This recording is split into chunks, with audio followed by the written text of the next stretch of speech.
മലയാളികൾക്ക് ഒരുപിടി നല്ല സിനിമകൾ സമ്മാനിച്ച സംവിധായകനാണ് വിടവാങ്ങിയിരിക്കുന്നത്. എങ്ങനെ ഓർത്തെടുക്കാം അദ്ദേഹത്തെ? തീർച്ചയായിട്ടും ആര്യ, നമ്മളിപ്പോൾ പറഞ്ഞ പോലെ മാനസികം അത് തന്നെയാണ് പറഞ്ഞുകൊണ്ടിരുന്നത്. കാരണം എന്താണെന്ന് വെച്ചാൽ സന്തോഷ് ശിവൻ എന്ന് പറയുന്ന വ്യക്തി അദ്ദേഹം സിനിമാ ലോകത്തേക്ക് കടന്നു വരുന്നത് ഒരു പുതിയ രീതിയിലല്ല. കാരണം അദ്ദേഹം സിനിമാ കുടുംബവുമായി ബന്ധപ്പെട്ട ആളായിരുന്നു. കാരണം അദ്ദേഹത്തിൻ്റെ പിതാവ് ഛായാഗ്രാഹകനാണ് പടിയിട്ടിൽ ശിവൻ, അദ്ദേഹത്തിൻ്റെ സഹോദരൻ സിനിമാ സംവിധായകനാണ്, ക്യാമറയാണ് സഹോദരൻ സന്തോഷ് ശിവൻ ക്യാമറയാണ്. അപ്പം ഇത്തരത്തിലുള്ള സിനിമാ കുടുംബത്തിൽ നിന്നുമാണ് സംഗീത് ശിവൻ മലയാള സിനിമയിലേക്ക് അല്ലെങ്കിൽ സിനിമാ ലോകത്തേക്ക് കടന്നു വരുന്നത്. നമ്മൾ നോക്കുകയാണെങ്കിൽ അദ്ദേഹത്തിൻ്റെ ഒരു ജീവിതഘട്ടം നമ്മൾ പരിശോധിക്കുകയാണെങ്കിൽ നമുക്ക് പെട്ടെന്ന് തന്നെ മനസ്സിലാക്കാവുന്ന ഒരു കാര്യം, സഹോദരൻ്റെ നിർബന്ധപൂർവ്വം ഒരു സിനിമ ചെയ്യുക അല്ലെങ്കിൽ സിനിമാ സംവിധാനത്തിലേക്ക് കടന്നു വരുന്നത് സഹോദരൻ്റെ നിർബന്ധത്തിലൂടെയാണെന്ന് നമുക്ക് മനസ്സിലാക്കാം. പക്ഷേ ആ ഒരു തുടക്ക സിനിമ വ്യൂഹം എന്ന തുടക്ക സിനിമയിലൂടെ അദ്ദേഹത്തിൻ്റെ സംവിധായകൻ ആരാണ് അല്ലെങ്കിൽ അദ്ദേഹത്തിൻ്റെ ശേഷി എത്രത്തോളമാണെന്ന് മലയാള സിനിമ വ്യക്തമാക്കുന്ന ഒരു കടന്നുവരവാണ് ഇദ്ദേഹം സംഗീത് ശിവൻ നടത്തിയിട്ടുള്ളത്. ഇതിൻ്റെ ഈ സിനിമാ സംവിധാനത്തിലേക്ക് അദ്ദേഹം കടന്നു വരുന്നതിൻ്റെ തൊട്ടു മുമ്പുള്ള കാലഘട്ടം എന്ന് പറയുന്നത് അദ്ദേഹം ഡോക്യുമെൻ്ററികൾക്കും ഷോർട്ട് ഫിലിമുകൾക്കുമാണ് പ്രാധാന്യം കൊടുത്തിരുന്നത്. യുനിസെഫിന് വരെ അദ്ദേഹം ഷോർട്ട് ഫിലിം ചെയ്തിട്ടുണ്ട്, ഡോക്യുമെൻ്ററീസ് ചെയ്തിട്ടുണ്ട്. അപ്പം അങ്ങനെ ആ ഒരു മേഖലയിലും അതിനോടൊപ്പം തന്നെ പിതാവിൻ്റെയും സഹോദരൻ്റെയും സിനിമാ ജീവിതത്തിന് സഹായിയായി നിൽക്കുകയും ചെയ്തു വന്ന ഒരു കാലഘട്ടത്തിലാണ് സന്തോഷ് ശിവനാൽ സഹോദരനാൽ ഇങ്ങനൊരു തനിക്ക് സ്വന്തമായൊരു സിനിമ ചെയ്തുകൂടെ എന്ന് ആവശ്യപ്പെടുകയും അങ്ങനെയാണ് പറയേണ്ട മറ്റൊരു പ്രധാനപ്പെട്ട കാര്യം, മറ്റൊരു സിനിമയിലും ഒരു സംവിധാന സഹായിയായിട്ടോ ഒന്നും ചെയ്യാതെയാണ് ആദ്യം തന്നെ സംവിധായകനായി തന്നെ അരങ്ങേറ്റം കുറിച്ച ഒരു മഹത് വ്യക്തിത്വം കൂടിയാണ് സംഗീത് ശിവൻ.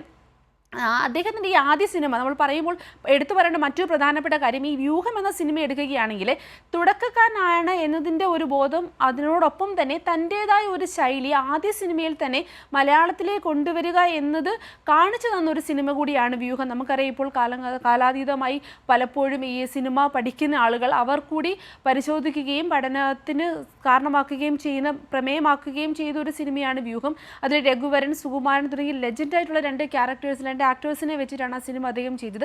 അപ്പോൾ തന്നെ ഈ മുഖ്യധാര ആ സമയത്ത് പ്രധാനപ്പെട്ട മുൻനിര നായകന്മാരെയോ അല്ലെങ്കിൽ നായികമാരെയോ ഒന്നുമല്ല, ഒരു പരീക്ഷണാടിസ്ഥാനത്തിൽ അല്ലെങ്കിൽ ഒരു വ്യക്തമായ മൂല്യം മുന്നോട്ട് കൊണ്ടുവെക്കുന്ന സിനിമകളാണ് തുടക്കം മുതൽ തന്നെ അദ്ദേഹം ചെയ്തു വന്നത്.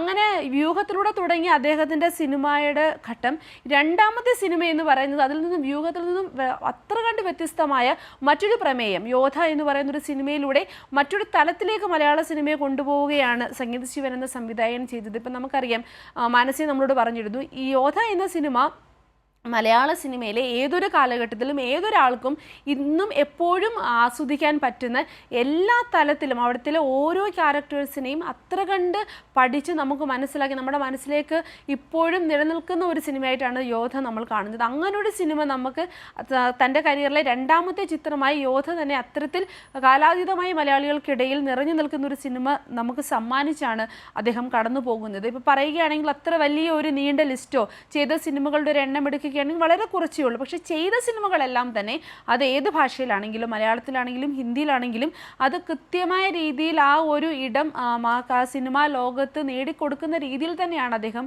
ഇപ്പോൾ ആ ഒരു കരിയർ ജീവിതമാണ് അദ്ദേഹത്തിൽ നിന്ന് നമുക്ക് കാണുവാൻ സാധിക്കുന്നത്.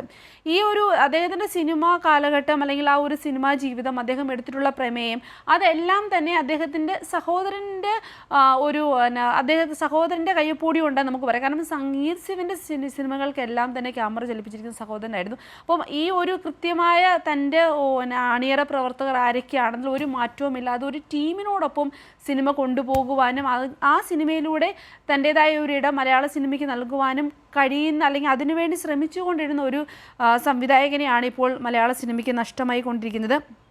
അപ്പോൾ ഒരു ചലച്ചിത്ര ലോകത്തിലേക്ക് ആകൃഷ്ടനായി എനിക്ക് ഇത്ര സിനിമ ചെയ്യണം ആ രീതിയിലൊന്നും കടന്നു വന്ന ഒരാളാണെന്ന് അദ്ദേഹത്തിൻ്റെ കരിയർ പരിശോധിച്ച് നമുക്ക് മനസ്സിലാവില്ല. കാരണം അദ്ദേഹം അച്ഛനെ സഹായിക്കുക, സഹോദരനെ സഹായിക്കുക, അവരോടൊപ്പം നിൽക്കുക എന്നതിനപ്പുറം സിനിമ എന്നതൊരു വലിയ മോഹമായിട്ടൊന്നും മനസ്സിൽ കയറി കൂടിയിട്ടില്ല എങ്കിൽ കൂടിയും സഹോദരൻ എൻ്റെ ആവശ്യപ്രകാരം സിനിമയിലേക്ക് കടന്നു വരികയും പിന്നെ സിനിമ തൻ്റെ ജീവശ്വാസമാക്കി മാറ്റുകയും ചെയ്യുന്ന ഒരു സിനിമാ പ്രേമിയായിട്ട് വേണം നമുക്ക് അദ്ദേഹത്തെ മനസ്സിലാക്കാൻ.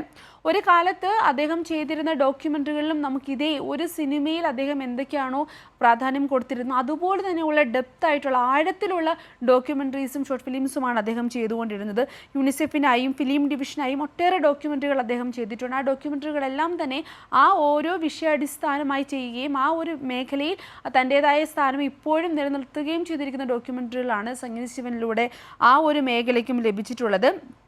ഓരോ സിനിമ ഇപ്പം യോധയാണെങ്കിലും അല്ലെങ്കിൽ വ്യൂഹമാണെങ്കിലും അതിനുശേഷം ചെയ്തിട്ടുള്ള ഗാന്ധർവമാണെങ്കിലും നിർണയമാണെങ്കിലും ആ സിനിമകളിലെല്ലാം തന്നെ തൻ്റേതായ ഒരു മേഖല നമുക്ക് പരിശോധിച്ചാൽ അറിയാം ഓരോ സിനിമയിലും വ്യത്യസ്തമായ മേഖലകളെയാണ് അദ്ദേഹം കാണിച്ചിട്ടുള്ളത്. ഒരു റിപ്പീറ്റേഷൻ അല്ലെങ്കിൽ ഒന്നും നമുക്ക് കാണാൻ കഴിയില്ല. അഭിനേതാക്കൾ റിപ്പീറ്റ് ചെയ്തിട്ടുണ്ടെങ്കിലും മേഖലകളെല്ലാം വ്യത്യസ്തമായിരുന്നു. ഇപ്പോൾ യോധയുടെ ഒരു കഥാപശ്ചാത്തലമോ രീതികളോ ഒന്നുമല്ല നമുക്ക് ഗാന്ധർവത്തിൽ കാണുവാൻ സാധിക്കുന്നത്. അതിൽ നിന്നും വ്യത്യസ്തമാണ് നിർണയം. അങ്ങനെ അദ്ദേഹം മലയാളത്തിനായി ചെയ്തിട്ടുള്ള 6ഓളം സിനിമകളും വ്യത്യസ്തമായ മേഖലകളിൽ വ്യത്യസ്തമായ രീതിയിലാണ് അദ്ദേഹം ഒരുക്കിയിട്ടുള്ളതെന്ന് നമ്മൾ ഈ ഒരു സമയത്ത് മനസ്സിലാക്കാൻ പറ്റും. അദ്ദേഹത്തിൻ്റെ ഒരു ഹിന്ദി സിനിമാ പശ്ചാത്തലം എടുക്കുകയാണെങ്കിൽ സണ്ണി ഡിയോളിനെ നായകനാക്കി സോർ എന്ന ചിത്രമാണ് അദ്ദേഹം ആദ്യം അവിടെ സംവിധാനം ചെയ്തത്. പിന്നീട് അവിടെ തുടർന്ന് ഹിന്ദിയിൽ ഒരു 8ഓളം ചിത്രങ്ങൾ അദ്ദേഹം ചെയ്തിട്ടുണ്ട്. കൂടുതൽ പ്രേക്ഷകരിലേക്ക് എത്തിക്കുവാൻ തൻ്റെ മലയാള സിനിമകളൊപ്പം തന്നെ ഹിന്ദി സിനിമകളും കൂടുതൽ പ്രേക്ഷകരിലേക്ക് എത്തിക്കുവാൻ സഹായിക്കുന്ന തരത്തിലൊരു മേക്കിംഗ് ആയിരുന്നു സംഗീത് ശിവൻ്റെ ഭാഗത്തു നിന്നും ഉണ്ടായിരിക്കുന്നത് നമുക്ക് മനസ്സിലാക്കാൻ പറ്റും.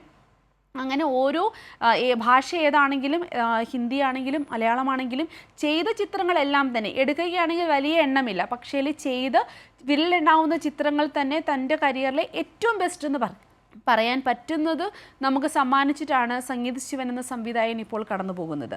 ആര്യ, തീർച്ചയായും സിന്ദൂരി സൂചിപ്പിച്ചത് വളരെ ഒരു പ്രശസ്തമായ കാര്യമാണ്. വ്യൂഹം എന്ന ഒരു ഒറ്റ മലയാള ചിത്രത്തിലൂടെ തുടക്കം കുറിച്ച് പിന്നീട് ചെയ്ത വിരലിലെണ്ണാവുന്നത്ര ചിത്രങ്ങളാണ് ചെയ്തത് എങ്കിൽ കൂടി ആ ചിത്രങ്ങളെല്ലാം തന്നെ പ്രേക്ഷക പ്രീതി നേടിയെന്ന് തന്നെ പറയേണ്ടിയിരിക്കുന്നു.